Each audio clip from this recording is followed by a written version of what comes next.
Hello, welcome to this lecture on digital signal processing. This lecture is going to focus on some common discrete time signals that are very useful in performing computations as well as analysis. Before we go there, how do you represent digital signals? So when you talk about representation, how do you convey digital signals?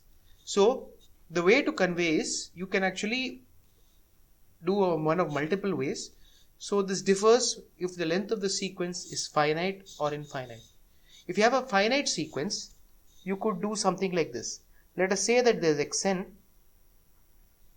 whose values are 1, 2, minus 1.2, 3.5 for n is equal to 0, 1, 2 and 3. So if you would like to have a somewhat of a compact representation, one way to do it is to put an arrow on this one which indicates that this 1 corresponds to 0. Though this is seen in some books, it's not very common. Alternately, you can just put the numbers below, or you can also represent it using a visual approach. The visual approach is using what is called the stem plot. Okay, we draw a coordinate axis over here.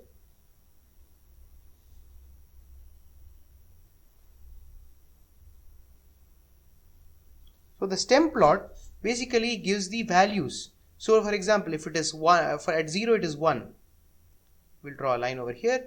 At 1 it is 2, we'll draw a line over here. At 2 it is minus 1.2. We'll draw a line indicating minus 1.2, and at 3 it is about 3.5.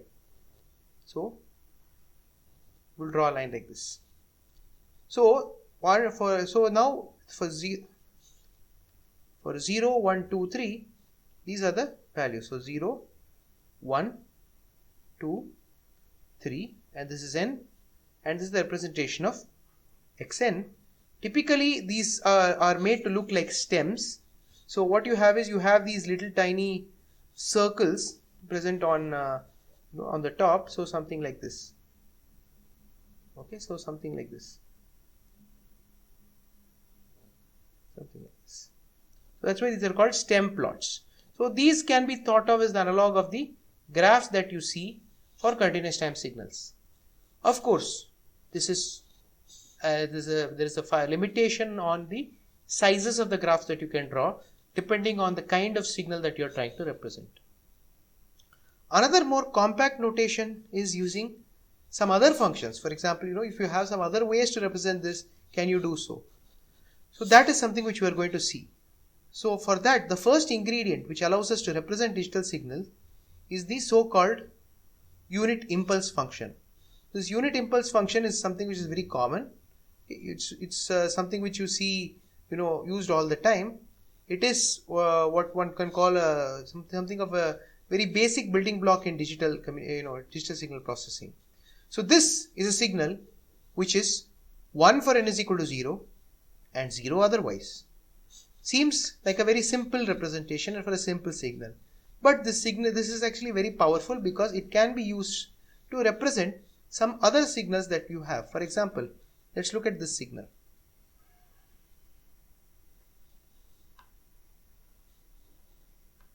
Okay, I'm going to just keep this over here for reference. So a compact way of representing this signal is just to write it in terms of impulses. So this delta n is 1 at n is equal to 0, and our signal is also 1 at n equal to 0. So we can write this as, okay. Next, our signal is 2 for n is equal to 1. Now this delta is only defined for n is equal to 0. But how do you shift the delta to 1 point? We will see this a little more in future lectures, but then the shifting of delta or representing an impulse that is 1 when n is equal to 0 can be done in this manner.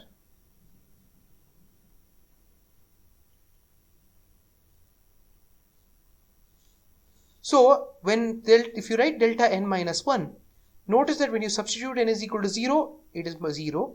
When you substitute n is equal to 1, it is 0. Only when you put n is equal to 1,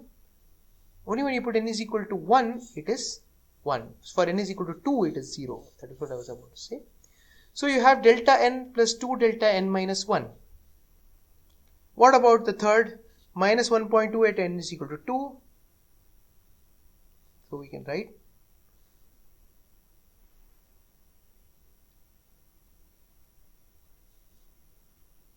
and finally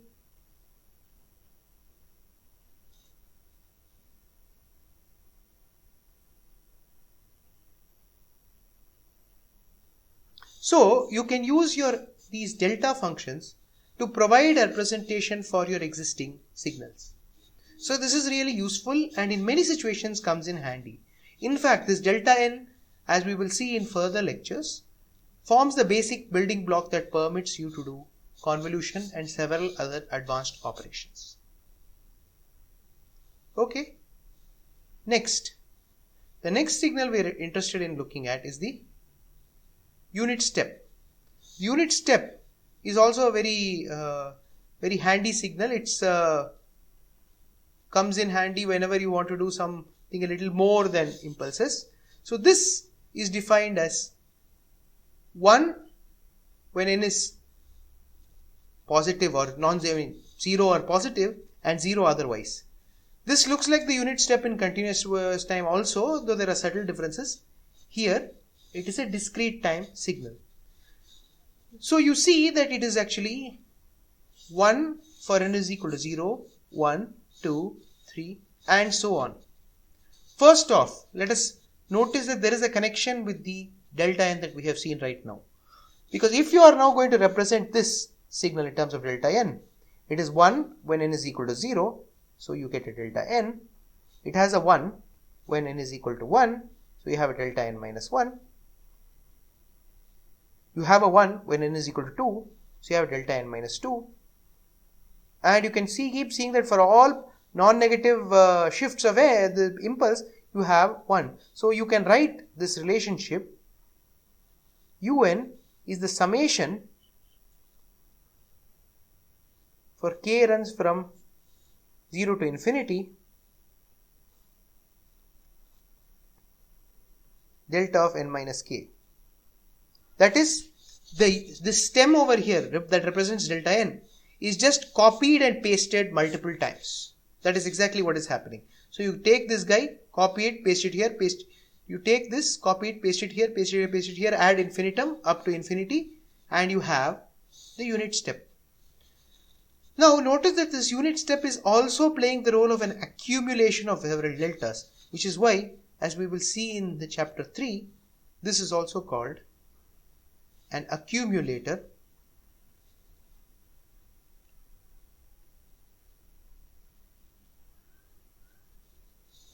Another thing this u of n can do is u of n can be used to represent the so-called windows or signals which are finite in length but they have a nice kind of description. For example, let's look at this. Let's look at this definition. Wn is 1 for n is equal to 0, 1, 2, up to m minus 1, 0 otherwise.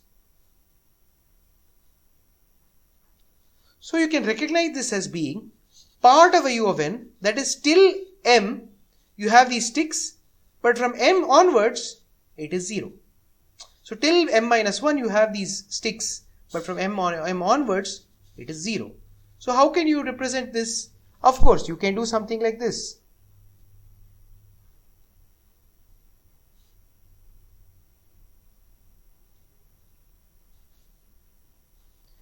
But this is not the most convenient way to understand this.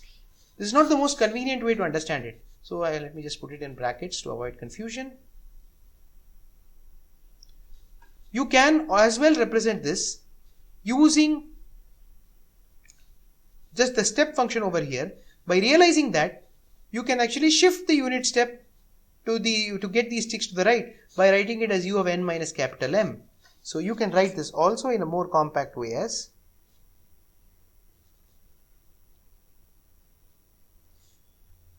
So if you don't see how I got this, just take the formula I have written above over here, substitute n here and substitute n minus m here and subtract, and you will get this representation.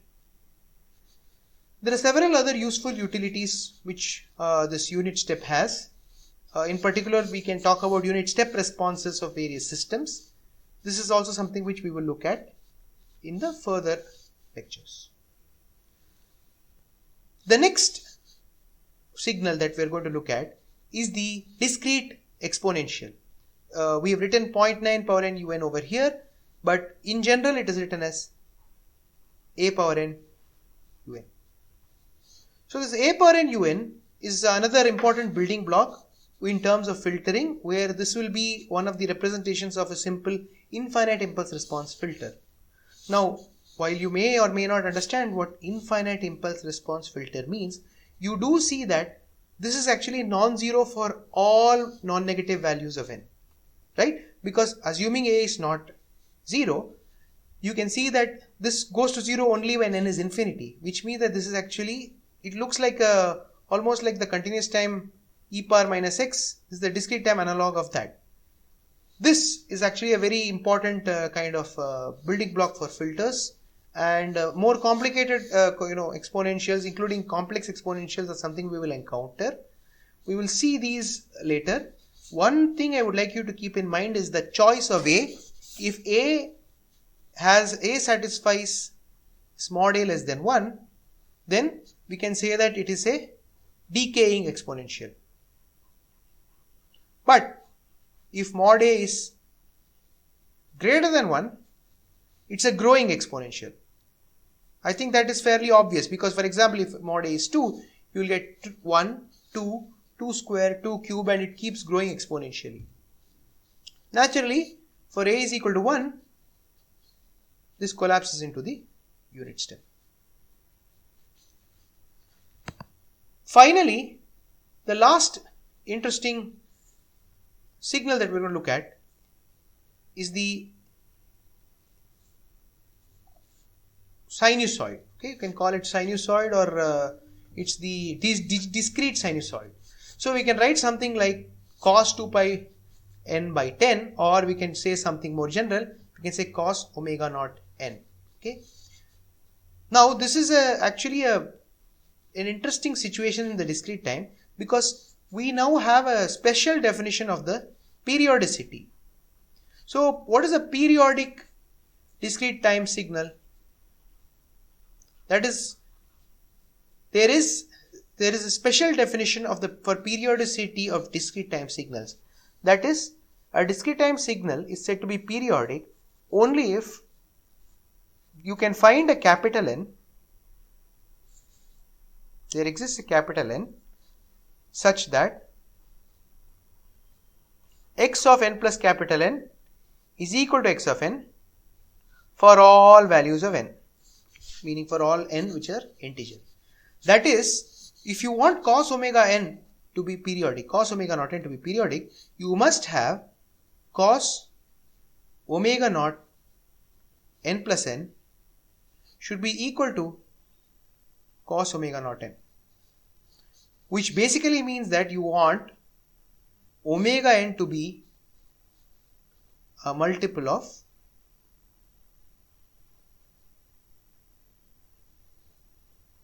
two pi. So this is extremely important. That is, you need to have an omega naught such that you have a capital N where omega naught n is a multiple of 2 pi. Why this is the case is something I'd like you to think about, but let me give you an example of a cosine in discrete time which is not periodic. Let us say you take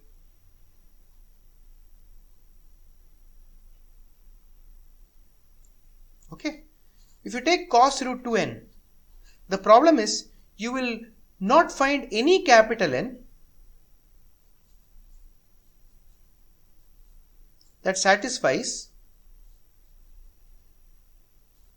cos of root 2 n plus capital N is equal to cos of root 2 n. So this is, So this is something which is specific to discrete time signals. There are special set of values of omega naught for which it can be said to be periodic. For other values, you cannot call it periodic, and it's definitely not going to be, you can't call it periodic at all. So that is something which is special. The implication of this is that whenever you want periodic discrete time signals, you have to be very careful in the choice of omega naught. If you do not choose omega naught carefully and correctly, you will not get the same values repeating. This becomes important especially when you do analysis of random processes and you're performing some sorts of correlations, and when you want the notion of frequency to be clear. But this is something you may encounter in other courses, but for the purposes of this course, remember, you have to find a capital N such that omega naught capital N is a multiple of 2 pi. Thank you.